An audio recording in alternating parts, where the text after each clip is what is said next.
ప్రస్తుతం ఈ తిరుమల వ్యవహారం అంతట్లో కూడా అసలు మాట్లాడాల్సినటువంటి వ్యక్తి మాట్లాడట్ల. దీని గురించి నిన్న కూడా మనం మాట్లాడుకోవటం జరిగింది. ఈ వ్యవహారంలో నోరు తెరిచి అసలు ఏం జరిగింది ఏంటి అనేది బయట పెట్టాల్సినటువంటి బాధ్యత గత ఈవో ధర్మారెడ్డి మీద ఉంది. ఇంతవరకు ఆయన నోరు తెరిచి మాట్లాడాల. సో ఇది జగన్కి అతిపెద్ద నష్టం. ఎందుకని అంటే ధర్మారెడ్డి ఏం చేశాడు ఏంటి అనేటువంటి విషయాలు ఒకసారి పరిశీలించినట్లయితే గతంలో ఆయన స్వామి భక్తి చూపించబోయాడో ఏం జరిగిందో what ever it may be ఏదైనా కావచ్చు. అంటే ఆయన ఈవోగా ఉన్నప్పుడు తీసుకున్నటువంటి కొన్ని నిర్ణయాలు అటు పార్టీకి కానీ ఇటు జగన్కి కానీ ఎంత చేటు చేశాయి అనేది ఒకసారి పరిశీలిస్తే మొదటిది ఆయన L1, L2, L3 బ్రేక్ దర్శనాలన్నింటినీ కూడా రద్దు చేశాడు. అంటే ఏంటంటే ఇది గతంలో ఎలా ఉండేవి అంటే ఇప్పుడు తిరుమలలో చోటు చేసుకున్నటువంటి ఎన్నో మార్పులు చేర్పులు ఒకసారి గమనించినట్లయితే ఆన్లైన్ ద్వారా 300 రూపాయల టిక్కెట్లను బుక్ చేసుకోవచ్చు. కాకపోతే వీటిని ఒక నెల ముందు 2 నెలల ముందు కూడా బుక్ చేసుకోవడానికి అవకాశం ఉండేది, 3 నెలల ముందు కూడా. ఎందుకంటే ఆ పీరియడ్కి తగ్గట్టుగా ఇప్పుడు ఈరోజు డేట్ నుంచి నెక్స్ట్ 3 నెలల వరకు కూడా పోర్టల్ ఓపెన్లో ఉంటాయి. ఫ్రీ స్లాట్స్ ఉంటే బుక్ చేసుకోవచ్చు, అవకాశం ఉండేది.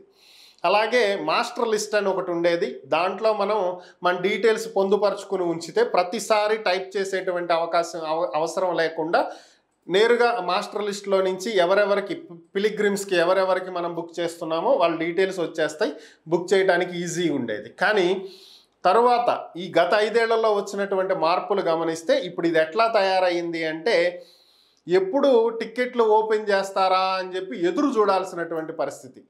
ఇప్పుడు రైల్వే తత్కాల్ కోటా కోసం 10ంటికి 11ంటికి ఎదురు చూస్తుంటారు చూడండి, ఆ టైప్లో ఎప్పుడో నవంబర్లో ఇచ్చేటువంటి దర్శనం టిక్కెట్లు ఆగస్టులోనో సెప్టెంబర్లోనో బుక్ చేసుకోవాల్సి వస్తుంది. అది ఒక డేట్ చెప్తారు, ఒక టైం చెప్తారు, పలానా 20వ తేదీ ఉదయం 10ంటి నుంచి అంటే 10ంటి నుంచి ఒక గంటలో అయిపోతాయి టిక్కెట్లు.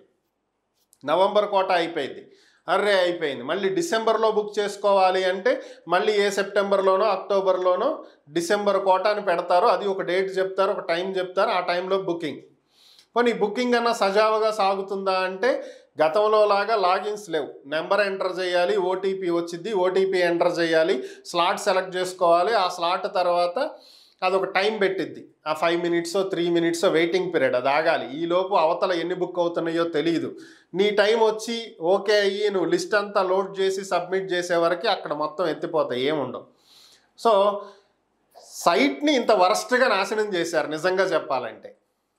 మీరు పేరు మార్చి ఉండొచ్చు, వెబ్సైట్ URL మార్చుకోండి, ఏదైనా చేసి తప్పులేదు. కానీ భక్తులకు అసౌకర్యం కలిగించే విధంగా ఏర్పాటు చేశారు చూడండి సాఫ్ట్వేర్ డిజైనింగ్. ఈ అద్భుతమైన ఐడియా ఇచ్చిన వాళ్ళు ఎవరో వాళ్ళకి దండం పెట్టాలి నిజంగా.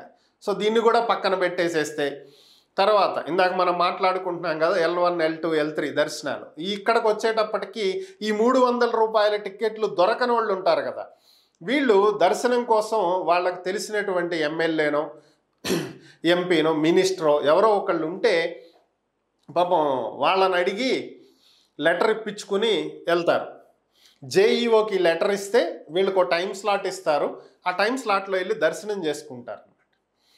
సో ఇది ఒక పద్ధతి. సో వీటన్నిటిని రద్దు చేసేసారు. సో ఎందుకు రద్దు చేశారు తెలీదు. సామాన్య భక్తులకు ప్రాధాన్యత ఇస్తున్నామని అయితే చెప్పారు. అయితే ఇక్కడ ఇంకో వివాదాలకు కూడా తావిచ్చినటువంటి అంశం ఇదే. రోజా టిక్కెట్లు అమ్ముకుంది, ఆమె వచ్చినప్పుడల్లా అనుచరులు ఒక 100 మంది వచ్చేవాళ్ళు. ఇది ఎందుకు అంటే సిఫార్సు లెటర్లని రద్దు చేసినటువంటి నేపథ్యంలో పర్టిక్యులర్గా ఆ ఎమ్మెల్యేనో ఆ మంత్రో వస్తేనే బ్రేక్ దర్శనం, వాళ్ళతో పాటు వచ్చిన వాళ్ళందరికీ బ్రేక్ దర్శనం. వాళ్ళు లేకుండా లెటర్లు తెస్తే మాత్రం అవ్వదు. సో కాబట్టి ఆమె తన అనుచరుల కోసమో తన బంధువుల కోసమో 1కి 10 సార్లు రావాల్సి వచ్చింది.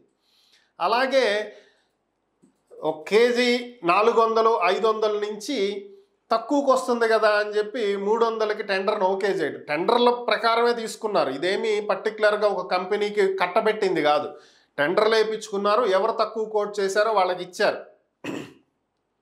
నేను భారీగా మిగులుస్తున్నాను అని చెప్పి ధర్మారెడ్డి ఫీల్ అయ్యాడేమో కానీ ఇప్పుడు అదే జగన్ని ముంచినటువంటి పరిస్థితి. ఇంత ఎక్కువగా మార్కెట్లో ఉన్నప్పుడు ఇంత తక్కువకి ఇస్తున్నామని వాళ్ళు చెప్పినప్పుడు మీకు అనుమానం రాలేదా? ఇదే ఇప్పుడు అందరూ ప్రశ్నిస్తున్నటువంటి అంశం. మేమేదో టీటీడీకి భారీగా మిగులుస్తున్నాము అని చెప్పి జగన్నే పూర్తిగా ముంచినటువంటి ధర్మారెడ్డి ఇప్పుడు ఇంతవరకు ఆయన నోరు తెరిచి మాట్లాడట్లా, జరిగింది ఇది అని చెప్పట్లా. సో ఇది ఇంకా అనుమానాలకి తావిచ్చేటువంటి అంశం. ఈ ఆరోపణలన్నీ నిజమేనేమో అనేటువంటి వ్యవహారాన్ని కల్పించేటువంటి అంశం. ఇప్పటికైనా నోరు తెరుస్తాడో లేదో చూడాలి.